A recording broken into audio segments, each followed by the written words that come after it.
너희가 너희의 본토에 거주하는 동안 너희 안식년에 땅은 쉬지 못하였으나 그 땅이 황무할 동안에는 쉬게 되리라, 이 뜻이 됩니다.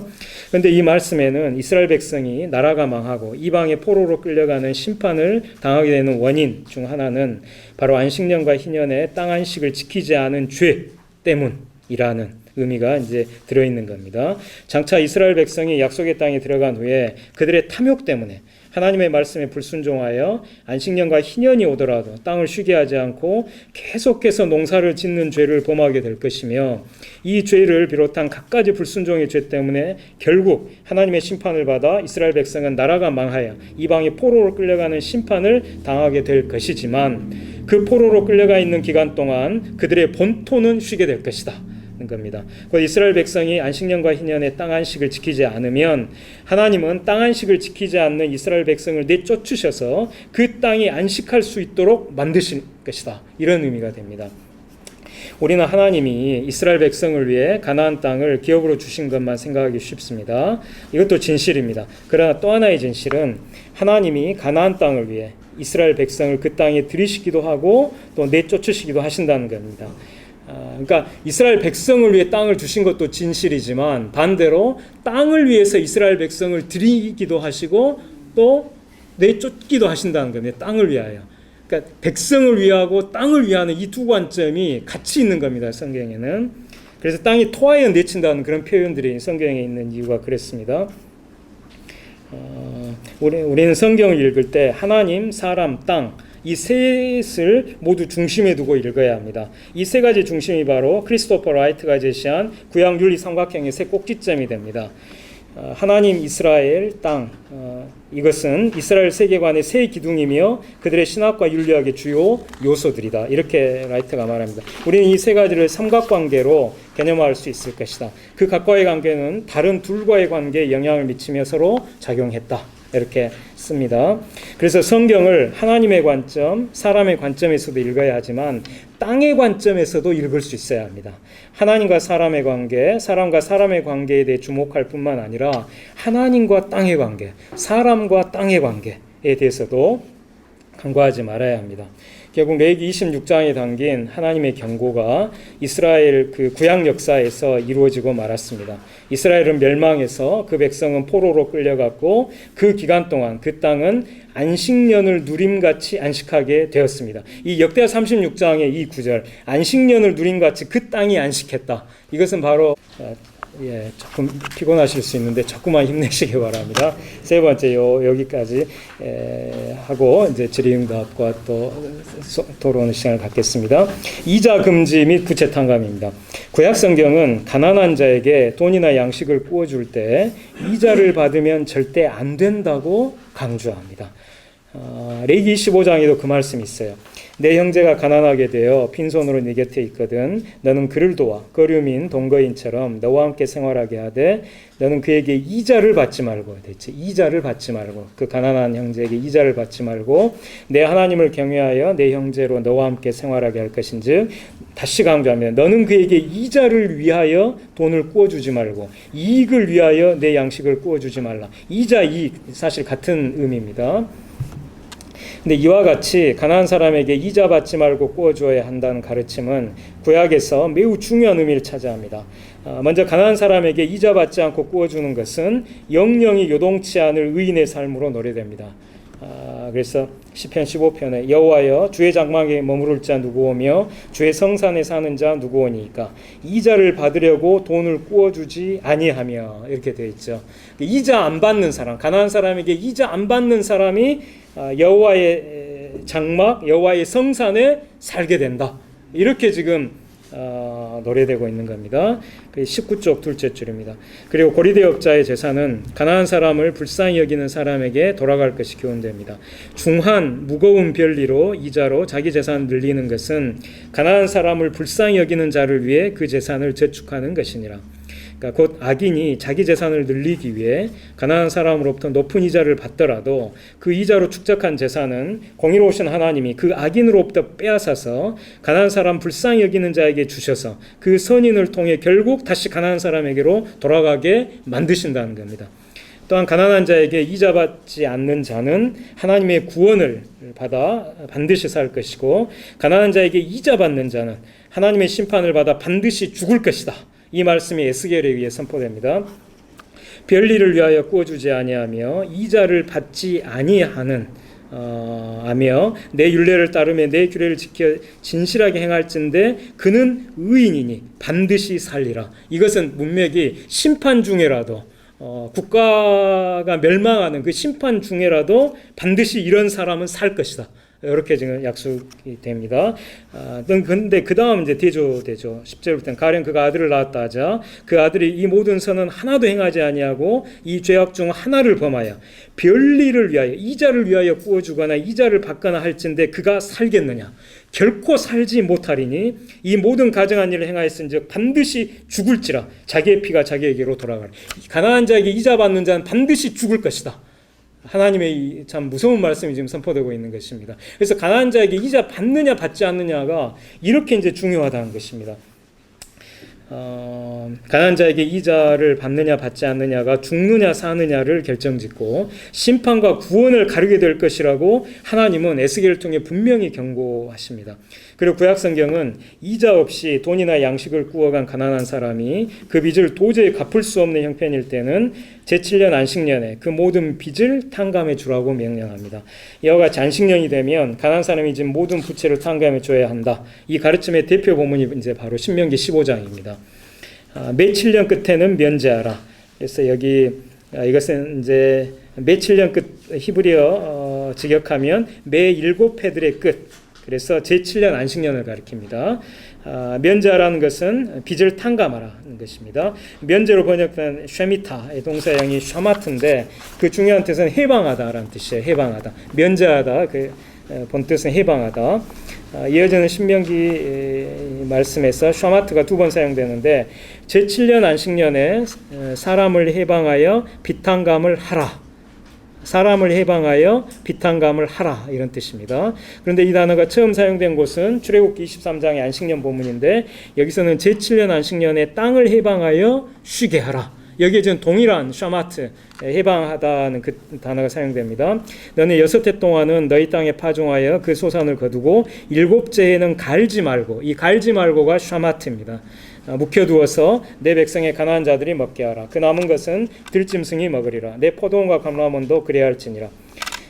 이처럼 제7년 안식년에 땅을 해방하여 쉬게 하라와 사람을 해방하여 빚탕감을 하라.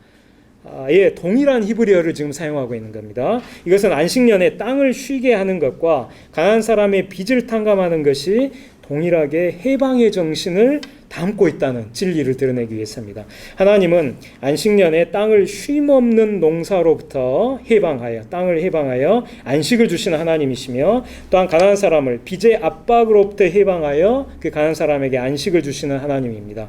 요컨대 안식년의 정신은 땅과 사람 모두에 대한 해방과 안식이 되는 것입니다. 면제의 규례는 이러하니라. 그의 이웃에게 구워준 모든 체주는 그것을 면제하고 그의 이웃에게나 그 형제에게 독촉하지 말지니 이는 여호와를 위하여, 여기도 여호와를 위하여라고 되어 있죠. 여호와를 위하여 면제를 선포하였습니다. 그래서 독촉하다로 번역된 나가스는 단순히 빚을 갚으라고 독촉하다라는 뜻이 아니라 빚을 갚지 못한 채무자를 끌고 가서 종으로 부리면서 압제하다 이런 뜻입니다. 왜냐하면 나가스는 애굽의 바로가 감독들을 통해 히브리인들을 종으로 부리면서 압제할 때 그 감독들에 대해 사용된 단어이기 때문이에요. 따라서 안식년 부채탕감은 단순히 빚을 없애주는 차원이 아니라 출애굽이라는 역사적 사건에 근거한 노예 해방의 차원이 있는 겁니다. 노예 해방, 출애굽. 안식년의 모든 채권자는 가난한 히브리 사람이 진 모든 빚을 탕감해야 합니다. 빚을 갚으라고 독촉하거나 빚을 갚지 못한 채무자를 끌고 가서 종으로 부리면서 압제하지 말아야 합니다. 그런데 그 이유는 여호와를 위하여 면제를 선포했기 때문입니다. 여기서 면제로 번역된 쉐미타의 중요한 뜻은 해방입니다. 여호와를 위하여 해방을 선포했다는 말씀이에요. 여기서 여호와를 위하여라는 말씀은 얼른 이해하기 어려워요. 이는 가난한 자를 위하여 면제를 선포하였습니다. 만약 이렇게 했다면 이해가 쉬웠을 겁니다. 근데 가난한 자를 위하여로 표현되지 않고 여호와를 위하여로 표현되었어요. 왜 여호와를 위하여일까요? 여기엔 두 가지 심오한 뜻이 있습니다. 첫째, 하나님의 백성 가운데 가난한 사람이 빚을 지고 나서 그 빚을 갚지 못해 빚독촉에 시달리며 괴로워할 때 하나님도 함께 고통을 느끼십니다. 그리고 하나님은 그 가난한 사람이 좌절하지 않도록 그 마음을 위로하시고 격려하시는데 이를 위해 마음을 크게 쏟으시며 엄청난 노력을 기울이십니다. 예수님이 내 아버지께서 이제까지 일하시니 나도 일한다 라고 말씀하신 것처럼 하나님은 일하고 계세요.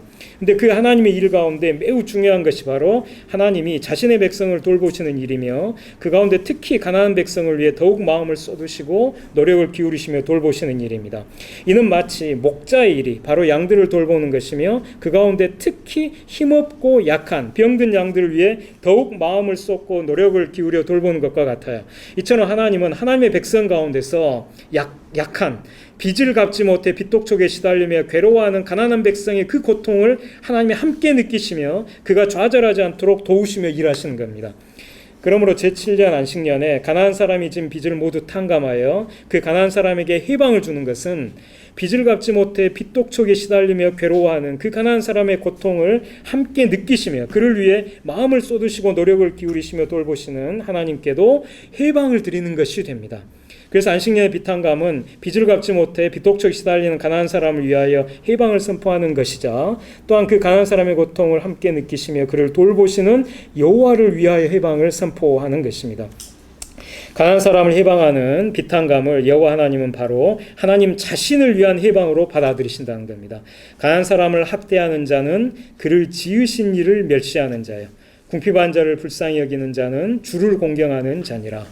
하나님은 가난한 사람을 학대하는 것을 그 가난한 사람 지으신 하나님을 멸시하는 것으로 받아들이시고 가난한 사람을 불쌍히 여기는 것을 하나님을 공경하는 것으로 받아들이십니다.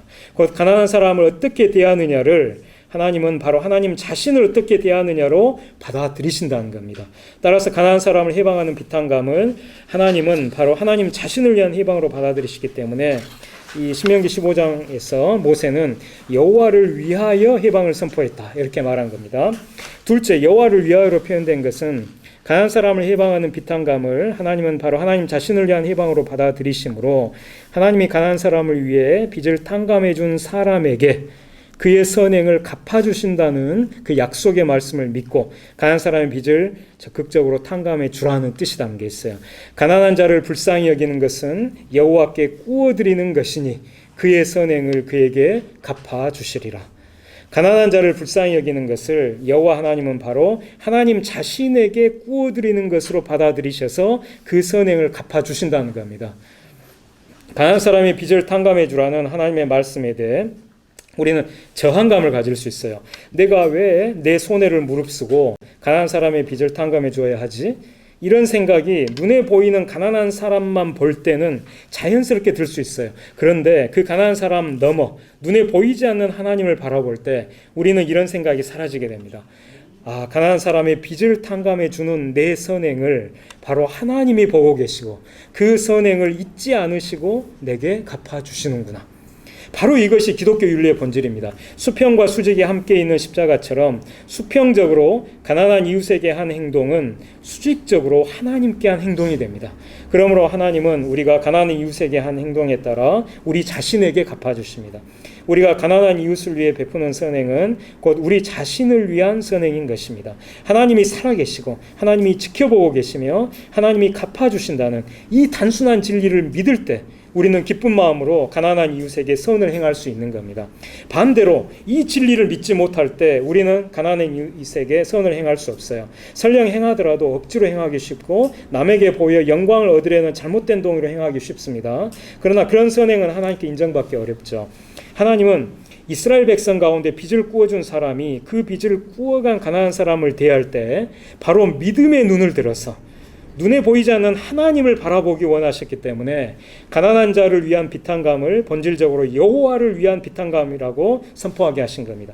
가난한 사람을 대할 때 그 가난한 사람을 자신과 동일시하시는 하나님을 바라보고 그 가난한 사람을 위해 선을 행하는 것, 바로 이것이 믿음입니다. 우리에게 믿음이 있는지 여부가 바로 가난한 사람을 어떻게 대하느냐에서 드러나는 겁니다.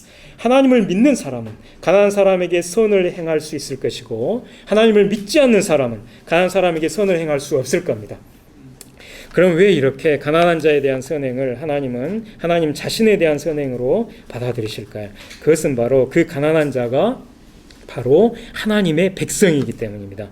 하나님은 자신의 백성을 극진히 사랑하심으로 자신과 동일시하시는 겁니다. 바로 이와 같은 동일시가 신약 마태복음 25장에도 나오죠. 그래서 예수님은 여기 내 형제 중에 지극히 작은 자 하나에게 한 것이 곧 내게 한 것이고, 반대로 이 지극히 작은 자 하나에게 하지 아니한 것이 곧 내게 하지 아니한 것이라는 그 판결 기준에 따라 모든 민족에 대한 최후의 심판을 내리실 것이라고 말씀하십니다. 예수님은 여기 내 형제 중에 지극히 작은 자 하나를 자신과 동일시하신 겁니다. 이처럼 구약 신약은 모두 하나님의 백성 가운데 가난한 사람을 하나님과 동일시합니다. 그래서 가난한 사람을 어떻게 대하느냐의 문제는 바로 하나님을 어떻게 대하느냐의 문제고, 그렇기 때문에 가난한 사람을 어떻게 대하느냐에 따라 하나님은 상이나 벌로 갚아주시는 겁니다. 예컨대 안식년 비탄감은 가난한 사람을 위한 해방일 뿐만 아니라 본질적으로 여호와를 위한 해방입니다. 그래서 안식년 비탄감은 사회학적인 의미뿐만 아니라 본질적으로 신학적 의미를 갖는 것입니다. 이방인에게는 네가 독촉하려니와, 그러니까 이방인에게는 빚을 독촉할 수 있어요. 그러나 내 형제에게 꾸어준 것은 네 손에서 면제하라. 여기서 이방인으로 번역된 히브리어가 노클인데, 이는 무역업자, 대상 처럼 장사를 위해 이스라엘에 일시적으로 머무는 비이스라엘 사람을 가리킵니다. 이 무역업자 이방인에게 꾸어준 빚은 독촉해도 되고, 그들이 갚지 못하면 종으로 부릴 수도 있지만, 그러나 이스라엘 백성에게 꾸어준 빚은 탕감해야 합니다. 네가 만일 내 하나님 여호와의 말씀만 듣고 내가 오늘 네게 내리는 그 명령을 다 지켜 행하면 내 하나님 여호와께서 네게 기업으로 주신 땅에서 네가 반드시 복을 받으리니 너희 중에 가난한 자가 없으리라. 내 하나님 여호와께서 네게 허락하신 대로 네게 복을 주시리니 네가 여러 나라에 꾸어줄지라도 너는 꾸지 아니하겠고, 네가 여러 나라를 통치할지라도 너는 통치를 당하지 아니하리라. 안식년 비탄감을 비롯해 하나님이 모세를 통해 주신 명령을 다 지켜 행하면 이스라엘은 세 가지 사회 문제가 해결되는 복을 받게 될 겁니다. 그 세 가지 문제는 바로 빈곤, 외채, 외세의 문제입니다. 너희 중에 가난한 자가 없으리라. 빈곤 문제가 해결됩니다. 네가 여러 나라에 꾸어줄지라도 너는 꾸지 아니하겠고, 외채 문제가 해결됩니다. 네가 여러 나라를 통치할지라도 너는 통치를 당하지 아니하리라. 외세 문제가 해결됩니다. 빈곤, 외채, 외세, 이 셋은 현재 우리나라도 안고 있는 중요한 문제죠. 구약 이스라엘처럼 우리나라도 안식년 비탄감을 비롯한 희년 원칙들을 실천하면 빈곤, 외채, 외세 문제가 해결될 것입니다. 내 하나님 여호와께서 네게 주신 땅 어느 성읍에서든지 가난한 형제가 너와 함께 거주하거든 그 가난한 형제에게 네 마음을 완악하게 하지 말며 네 손을 움켜주지 말고 반드시 네 손을 그에게 펴서 그에게 필요한 대로 쓸 것을 넉넉히 구워주라. 삼가 너는 마음에 악한 생각을 품지 말라. 곧 이르기를 일곱째의 면전이 가까이 왔다 하고 내 궁핍한 형제를 악한 눈으로 바라보며 아무것도 주지 아니하면 그가 너를 여호와께 호소하리니 그것이 네게 죄가 되리라. 너는 반드시 그에게 줄 것이요 줄 때에는 아끼는 마음을 품지 말 것이니라. 이로 말미암아 내 하나님 여호와께서 네가 하는 모든 일과 네 손이 닿는 모든 일에 네게 복을 주시리라. 이 말씀의 배경은 제7년 안식년이 가까운 어느 날 이스라엘 백성 가운데 가난한 사람이 궁핍하게 돼서 돈이나 양식을 이제 부자에게 꾸러왔을 때입니다. 이 경우 어떻게 해야 할까요? 만약 가난한 사람에게 돈이나 양식을 꾸어주면 머지않아 안식년이 이제 오니까 그 모든 빚을 탕감해 줘야 합니다. 그래서 손해를 보지 않기 위해 아예 가난한 사람에게 꾸어주지 않으려고 할 수 있죠. 우리 시대의 사고방식은 충분히 이해할 수 있습니다. 그런데 하나님은 모세를 통해 놀라운 말씀하십니다. 하나님은 일방적으로 가난한 사람의 입장에서 경고를 하십니다. 가난한 형제에게 네 마음을 완악하게 하지 말며 그에게 필요한 대로 쓸 것을 넉넉히 꾸어주라. 마음에 악한 생각을 품지 말라고 하시며 내 궁핍한 형제를 악한 눈으로 바라보며 아무것도 주지 아니하면 그가 너를 여호와께 호소하리니 그것이 네게 죄가 되리라. 경고하십니다. 이처럼 안식년 비탄감을 회피하기 위해 아예 가난한 사람에게 꾸어주는 것을 거부하는 것은 완악한 마음, 악한 생각, 악한 눈, 죄입니다. 이 본문에서 죄와 악은 바로 가난한 이웃에게 안식년 비탄감을 회피하기 위해 아예 구워주지 않는 것입니다. 우리는 죄와 악을 생각할 때 흔히 하나님과의 관계만 주목하고 이웃과의 관계는 간과하기 쉬운데, 죄와 악에는 분명히 이웃을 어떻게 대하느냐 하는 사회적 차원이 있는 겁니다. 특히 하나님은 가난한 사람을 자신과 동일시하심으로 가난한 이웃과의 관계에서 저지르는 죄와 악은 바로 하나님과의 관계에서 범하는 죄와 악이 됩니다. 그리고 하나님은 모세를 통해 가난한 사람에게 구워줄 때의 자세를 3가지 말씀하세요. 반드시 구워주라, 넉넉히 구워주라, 아끼는 마음을 품지 말고 구워주라. 그 빈민 대우의 자세는 반드시 넉넉히니까 한 돼 구우러 왔으면 한 말을 구워주는 겁니다.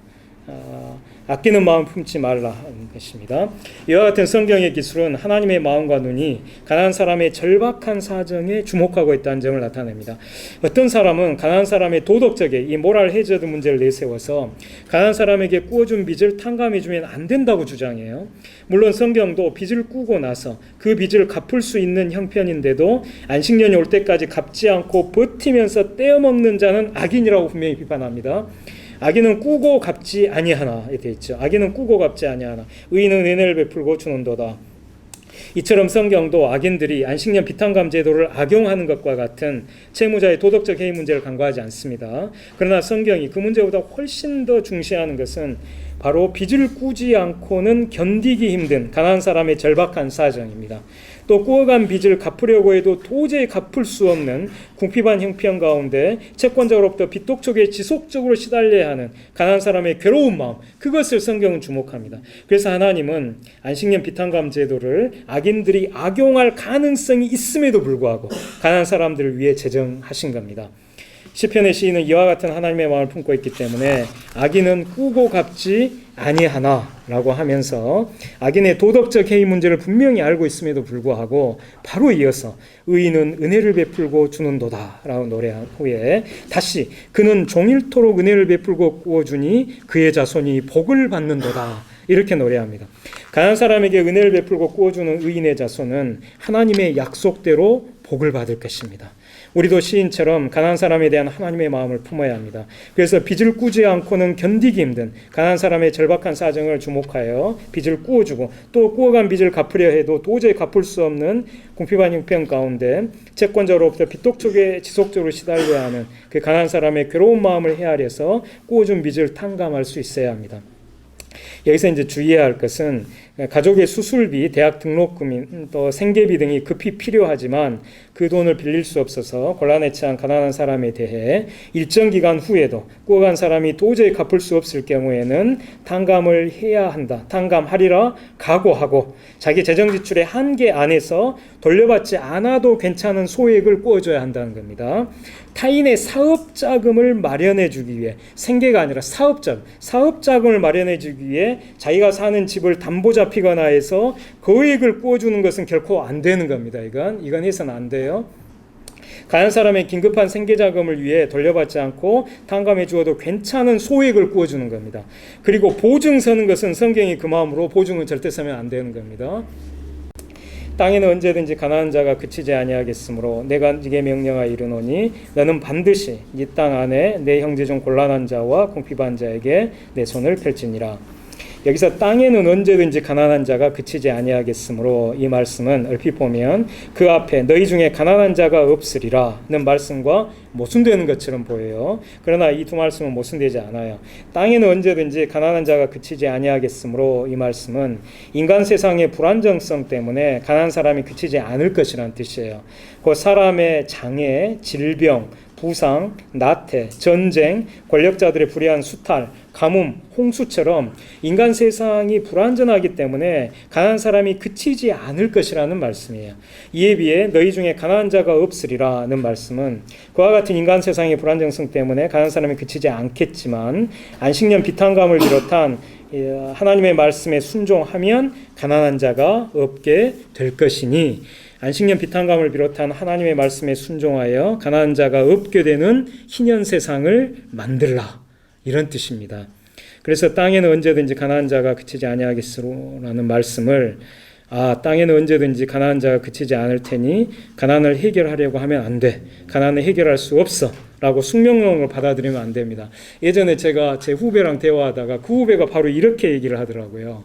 이 본문을 가지고 가나안 땅에는 언제든지 가난한 자가 그치지 아니하겠으므로, 그것을, 이 본문을 예수님이 또 인용하셔서 십자가를 목전에 두시고 마리아 그 향유 옥합 깨는 그 본문에서 그렇게 말씀하시거든요.